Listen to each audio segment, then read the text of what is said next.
Kayden and Jake sat silent while Landon read the report Booth had sent over with Jake.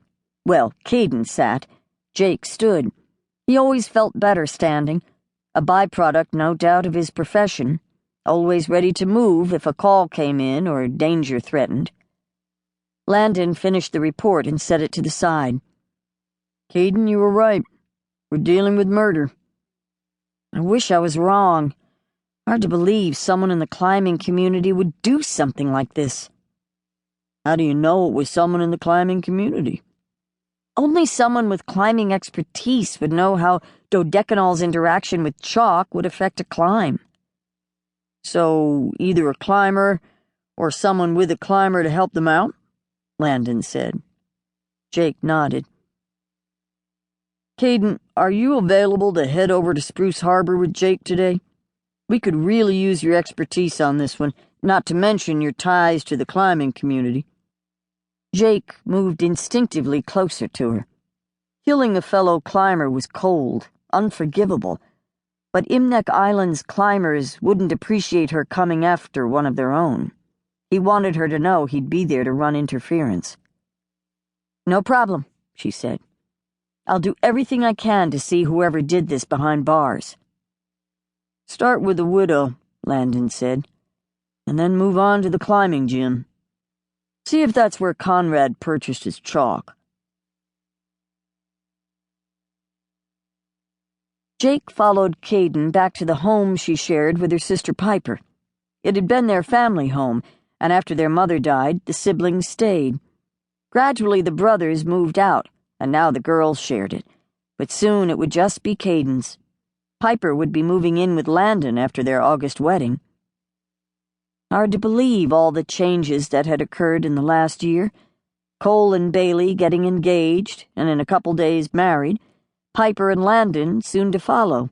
Gage meeting Darcy, and the two now dating.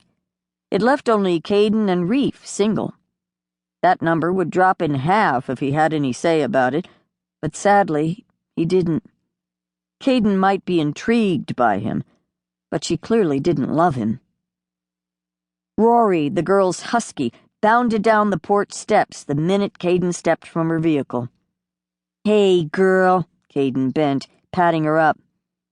"I think she's ready for another plane ride," Jake said, laughing at Rory's exuberance.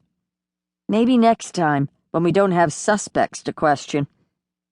Piper stepped from the door, a picnic basket in hand. "Hey, Jake." "Hey, kid." As the youngest McKenna, all her siblings referred to her as Kid, and during his time in Yancey he'd taken on the habit. The fact that she was going to be Landon's wife in less than 2 months signaled yet another change needed to be made. She was clearly no longer a kid. "Landon said you're heading over to Spruce Harbor." "Yeah, we need to speak with Conrad Humphrey's widow and the climbing gym owner," Jake said. A look passed between Piper and Kayden, but neither said a word. Curious. "I figured you could use some munchies." She handed the basket to Jake. "Thanks. That was thoughtful of you."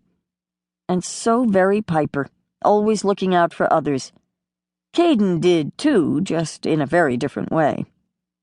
"See you two later." "See ya." Kayden pulled her hair back into a lopsided bun and looked at Jake. "Ready?" He nodded and followed her down to the Cessna floatplane. She wore her typical t-shirt, casual cotton capris, and tennis shoes.